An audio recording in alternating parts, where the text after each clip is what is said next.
And that's when I realized, like, hey, why not be part of this community you grew up in and be a part of this emerging industry that is really revitalizing Walla Walla.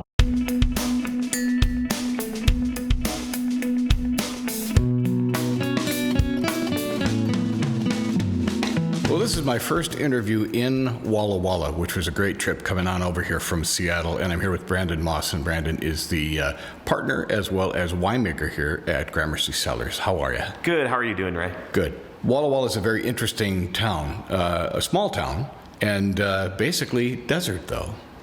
Yeah, yes, desert, but unlike the rest of the state, we actually have the next mountain range after the Cascades. So as you come across the state of Washington, you have the Cascade Range, large mountain range. That's why Seattle gets so much rain, the rest of the state doesn't. But the Blue Mountains, which are on the east side of our valley, are actually the next mountain range you would hit. So while we are kind of low desert environment, we actually get a bit more rainfall because of the mountains. And so actually at the base of the mountains, we'll actually get about 20 inches a year annually.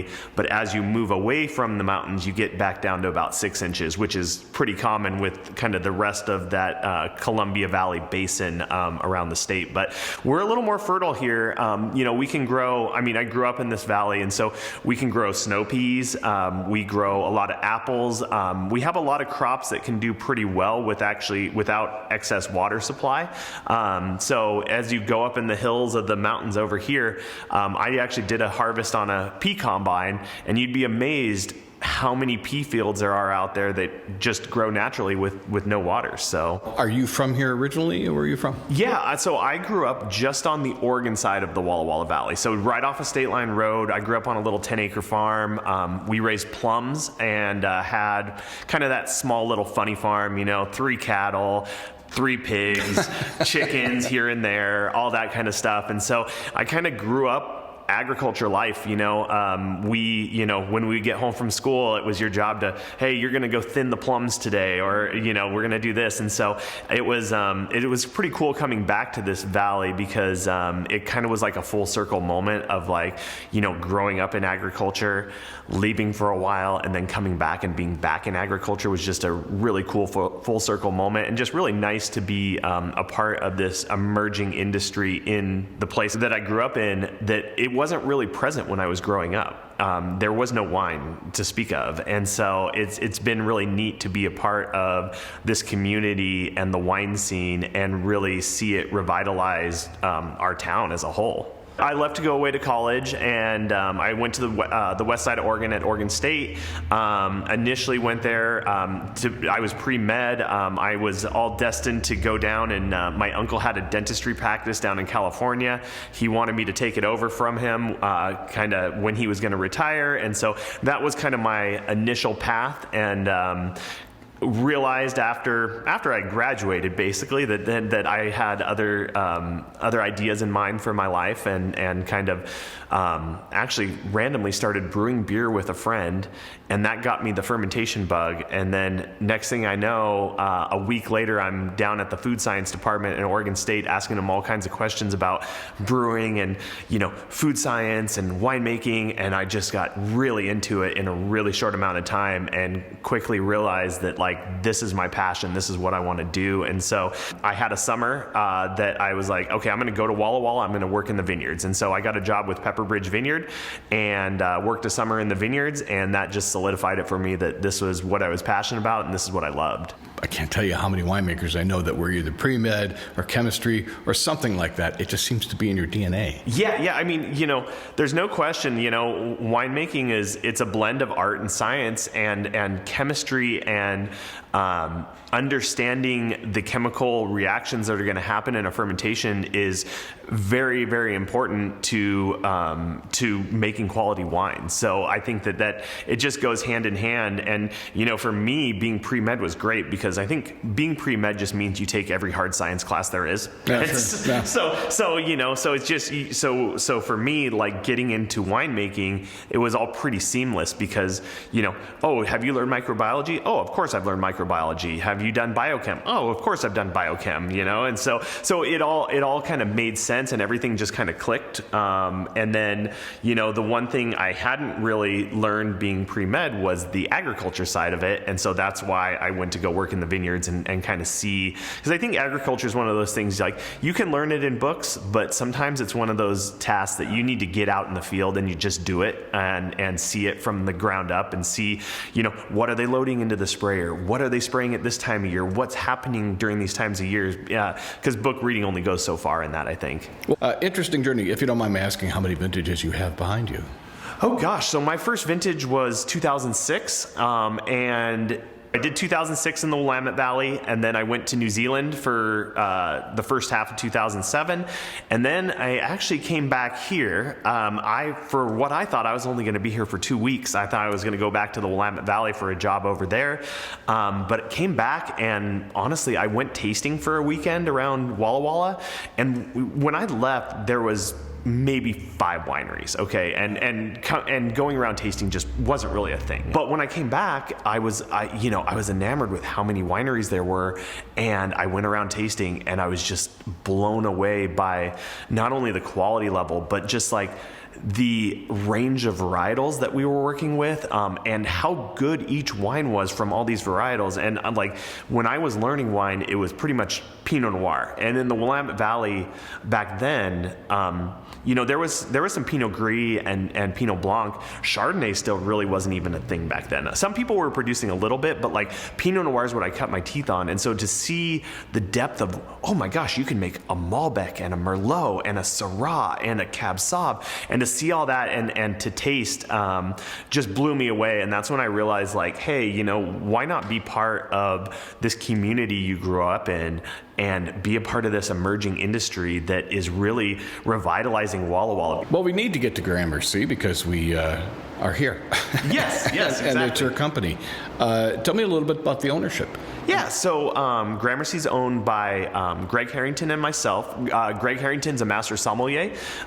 So he was actually the youngest master sommelier for many, many years. So he got his master sommelier at 26. And when he started Gramercy in 2005, basically he moved straight from Manhattan to Walla Walla. I always like to tell the story of, like, he sold his little 600 square foot apartment in Manhattan and bought a 20-acre piece of vineyard property, and that was so that was basically the start of Gramercy. So started in 2005. Initially set out to be a Syrah only winery, but then we purchased a vineyard at the end of 2005 that we got fruit in 2006. That vineyard had some Cabernet Sauvignon, it had some Merlot and Cab Franc, and as well as Tempranillo. And so we embraced that new vineyard and got some other vineyard sourcing, and then we kind of expanded the portfolio after 2006. So, and it's also, you know, I love Syrah, but it's really hard to ignore, just going back to my point before about the depth of these tasting room lineups, it's hard to ignore how many varietals we can grow well here. It's amazing what you can grow here. It's amazing. And what's unique about Walla Walla is we have little pockets of kind of subclimates. So there's all these different areas, and that's kind of the influence of the mountains, as well as we have a ridge line. We call it Savaine, but there's a ridge line on the very, very south end of Milton Freewater that is very hot and dry and windy. And so that's where you're going to put your, like, late ripening varietals that need a lot of heat. Up against the mountains, you know, the higher up in the mountains you go, the cooler temperatures you're going to have. Or Mill Creek, you know, you're going to have cooler temperatures up there, but maybe some frost protection. And then we have this completely unique area in the rocks in Milton Freewater that makes these kind of funky, meaty, like umami-driven Syrahs and other Rhone varietals. And so it's an exciting place. And I think that, like, you know, when we talk about terroir, I think Walla Walla shows it in droves, and not only just Walla Walla, but you can sub-parcel it out and be like, oh, this is the terroir of Mill Creek, this is the terroir of the Blue Mountains. And so it's really unique in that aspect. Now, do you do all your work here? Is this where the winery itself is? Yep. All the work is done in the back. I have a crush pad, cellar back here. I have another warehouse that's about 10,000 square feet where I kind of keep the winery as a working just a working area. So I kind of truck out the barrels so that I can have space in the back for harvest and whatnot. But then I truck them back in when we're going to bottle and things like that. And so it's a really nice space here for winemaking. And then we have our kind of speakeasy tasting room here in the front, and it's pretty nice too, because when customers come in, especially like during harvest time, we can bring them to the back. We can show them fermentations. We can show them what we're doing, and so it just makes for a very seamless customer interaction. And we really love to provide great hospitality, and that kind of came from Greg in his master sommelier days and running restaurants. He really wanted us to make sure that we are the top hospitable winery in the valley, and so we take that very seriously here, and really try to take care of the customers and make them feel like family, and show them what we're doing, and really have that customer interaction help to solidify these customers as lifelong customers of the winery. Yeah. We're at the tasting room right now, and it's a very cool tasting room with this old wood log cabin-ish look and retro feel, but not a purposeful retro. It just feels very natural, which I like.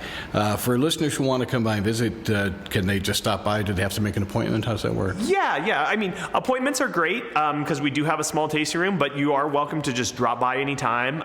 We have a cool kind of like speakeasy vibe in our tasting room. Kind of feels like your living room. We want it to feel like a place that you want to just hang out at and stay for a while. We don't have a sign out front, which makes it kind of this like... Which I noticed. Yeah. There was plenty of people get lost. Don't let that deter you.